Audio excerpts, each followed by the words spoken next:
Assalamualaikum warahmatullahi wabarakatuh. Selamat datang di channel Kesimpulan Hidup.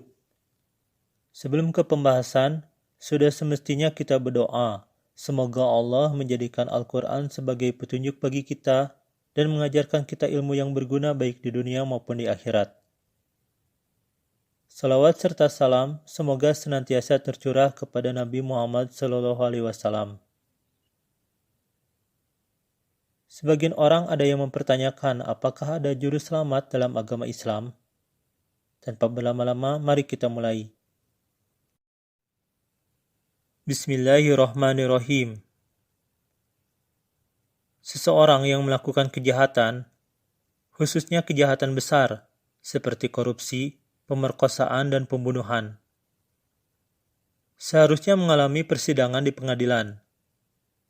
Dalam persidangan, seharusnya orang tersebut dijatuhi hukuman, yaitu hukuman yang sesuai dengan kejahatan yang dilakukan. Tetapi, dikarenakan orang tersebut bermain dengan uang sogokan dan mempunyai kekuasaan, orang tersebut mendapatkan hukuman ringan, bahkan mungkin bisa dibebaskan dari hukuman, sehingga dia bisa tertawa kegirangan. Lalu bagaimana dengan nasib korban atau keluarga korban? Yang didapat hanya tangisan, ratapan, dan kekesalan. Itulah manusia, dikarenakan keserakahan, bahkan pengadilan pun bisa dipermainkan. Justru yang mengherankan jika orang jahat tersebut telah mengalami kematian, dan orang tersebut dihadapkan pada pengadilan Tuhan.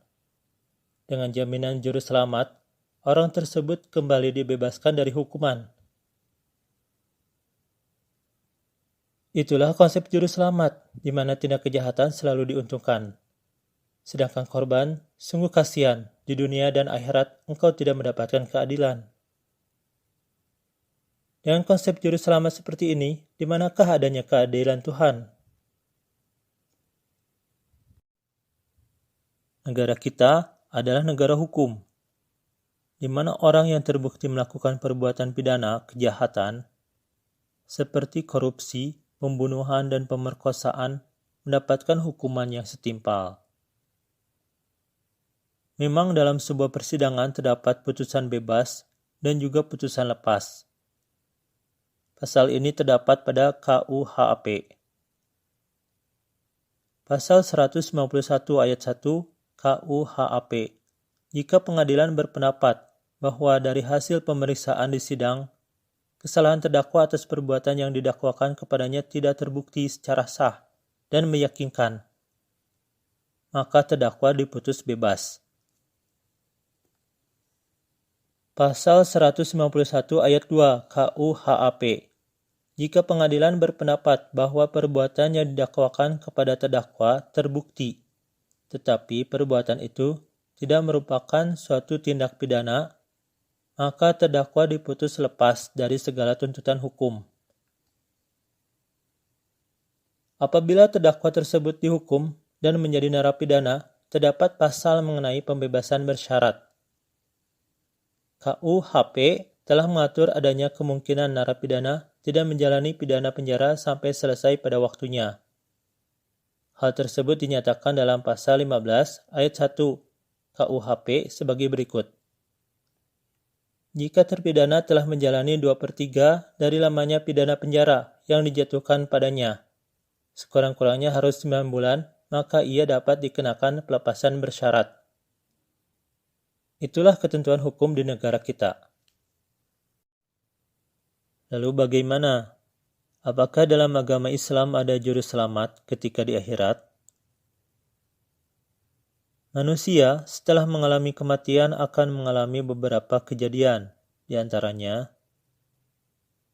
Yaumul Barzakh atau alam kubur.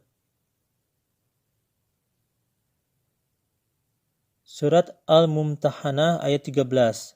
Wahai orang-orang yang beriman, janganlah kamu jadikan orang-orang yang dimurkai Allah sebagai penolongmu. Sungguh, mereka telah putus asa terhadap akhirat, sebagaimana orang-orang kafir yang telah berada dalam kubur juga berputus asa. Yaumul Ba'ats atau dibangkitkan dari alam kubur. Terdapat pada Quran Surat Yasin ayat 51. Lalu ditiuplah sangkakala, maka seketika itu mereka keluar dari kuburnya, menuju kepada Tuhannya.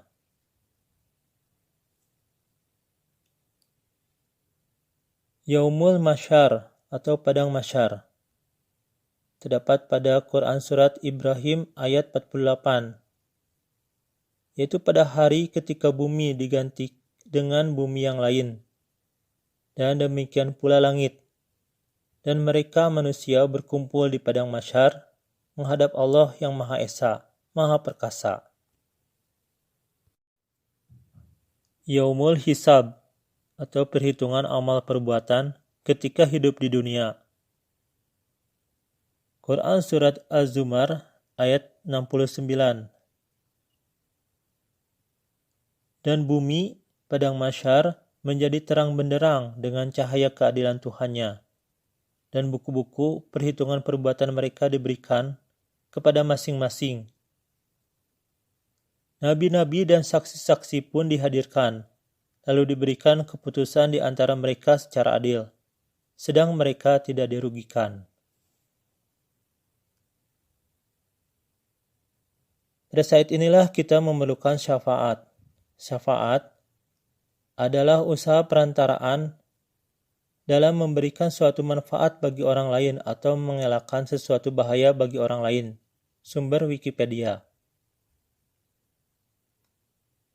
Orang yang berhak mendapatkan syafaat. Quran Surat Maryam ayat 87. Mereka tidak berhak mendapat syafaat kecuali orang yang telah mengadakan perjanjian di sisi yang Maha Pengasih. Siapakah orang yang mengadakan perjanjian dengan Tuhan? Quran Surat Al-Maidah ayat 6. Wahai orang-orang yang beriman, apabila kamu hendak melaksanakan sholat, maka basuhlah wajahmu dan tanganmu sampai ke siku, dan sapulah kepalamu, dan basuh kedua kakimu sampai kedua mata kaki. Jika kamu junub, maka mandilah, dan jika kamu sakit atau dalam perjalanan, atau kembali dari tempat buang air atau menyentuh perempuan, maka jika kamu tidak memperoleh air, maka bertayamumlah dengan debu yang baik atau suci. Sapulah wajahmu dan tanganmu dengan itu. Allah tidak ingin menyulitkan kamu, tetapi Dia hendak membersihkan kamu dan menyempurnakan nikmat-Nya bagimu agar kamu bersyukur. Quran Surat Al-Maidah ayat 7. Dan ingatlah akan karunia Allah kepadamu dan perjanjiannya yang telah diikatkan kepadamu ketika kamu mengatakan, kami mendengar dan kami menaati. Dan bertakwalah kepada Allah, sesungguhnya Allah Maha mengetahui segala isi hati. Surat Az-Zukhruf ayat 86. Dan orang-orang yang menyeru kepada selain Allah tidak mendapat syafaat, kecuali orang yang mengakui yang hak atau tauhid dan mereka meyakini. Syafaat hanya milik Allah. Quran Surat Az-Zumar ayat 44. Katakanlah, syafaat itu hanya milik Allah semuanya. Dia memiliki kerajaan langit dan bumi, kemudian kepadanya kamu dikembalikan. Syafaat diberikan setelah ada izin dari Allah. Quran Surat Yunus ayat 3. Sesungguhnya Tuhan kamu dialah Allah yang menciptakan langit dan bumi dalam 6 masa. Kemudian Dia bersemayam di atas arsy untuk mengatur segala urusan. Tidak ada yang dapat memberi syafaat kecuali setelah ada izinnya. Itulah Allah, Tuhanmu, maka sembahlah Dia. Apakah kamu tidak mengambil pelajaran? Yang memberikan syafaat. Syafaat Nabi Muhammad SAW. Telah menceritakan kepadaku Yahya dari Malik, dari Abu Az-Zinad, dari Al-Araj, dari Abu Hurairah bahwa Rasulullah SAW bersabda, setiap nabi itu punya sebuah doa yang telah dia panjatkan. Aku hendak menahan doaku agar menjadi syafaat bagi umatku di akhirat. Al-Muwatta nomor 443. Dengan matan yang hampir sama terdapat pada hadis riwayat Sunan Ad-Darimi nomor 2554, hadis riwayat Muslim nomor 253-300, dan hadis riwayat Sunan Ibnu Majah nomor 4257. Telah menceritakan kepada kami Abdurrahman bin Ibrahim Ad-Dimashqi, telah menceritakan kepada kami Zuhair bin Muhammad dari Ja'far bin Muhammad dari ayahnya dari Jabir. Dia berkata, saya mendengar Rasulullah SAW bersabda, sesungguhnya syafaatku pada hari kiamat adalah untuk para pelaku dosa besar dari umatku. Hadis riwayat Ibnu Majah nomor 4300. Telah menceritakan kepada kami Muhammad bin Bashar, telah menceritakan kepada kami Yahya bin Sa'id, telah menceritakan kepada kami Al-Hasan bin Dakhwan dari Abu Raja Al-Utaridi, dari Imran bin Husain dari Nabi SAW. Beliau bersabda, suatu kaum dari umatku pasti akan keluar dari neraka dengan syafaatku. Mereka dinamakan Al-Jahannamiyun, orang-orang neraka Jahanam. Abu Isa berkata, hadis ini hasan sahih. Adapun Abu Raja Al-Utaridi namanya adalah Imran bin Taim dan dinamakan juga Ibnu Milhan. Hadis riwayat Tirmizi nomor 2525. Syafaat Al-Quran. Telah menceritakan kepada kami Yazid bin Harun, telah mengabarkan kepada kami Hamam dari Asim bin Abu Anujud dari Asy-Syabi bahwa Ibnu Mas'ud pernah berkata, Al-Quran akan datang pada hari kiamat lalu memberi syafaat kepada pembacanya. Ia akan menjadi pembimbing baginya ke surga dan menjadi saksi atasnya. Namun ia juga bisa menjadi penuntunnya ke neraka. Ad-Darimi nomor 3060. Syafaat malaikat. Dan betapa banyak malaikat di langit, syafaat mereka sedikit pun tidak berguna kecuali apabila Allah telah mengizinkan. Dan hanya bagi siapa yang Dia kehendaki dan Dia ridhoi. Quran Surat An-Najm ayat 26. Syafaat orang beriman.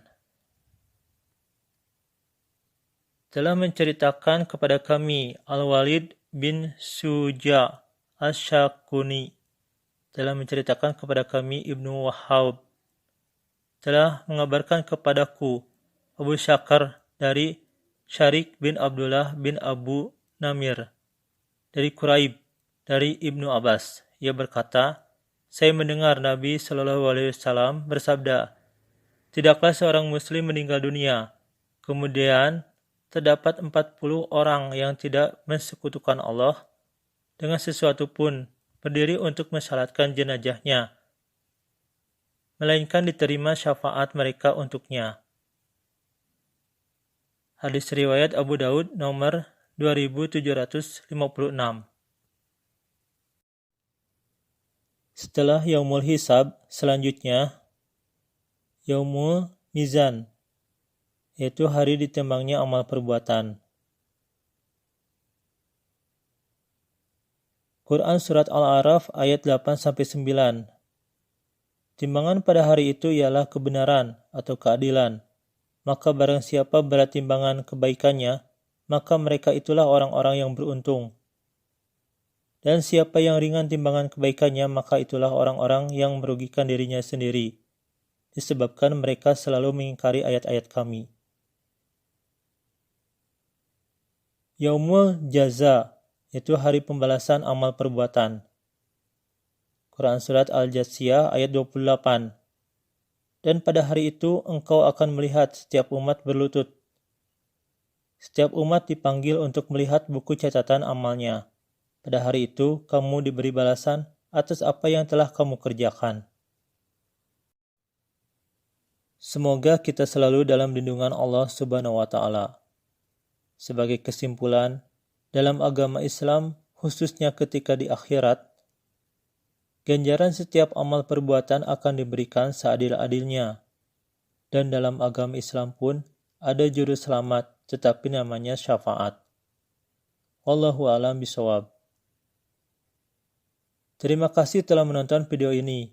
Maaf jika pembahasannya masih banyak kekurangan. Sudut pandang setiap orang berbeda.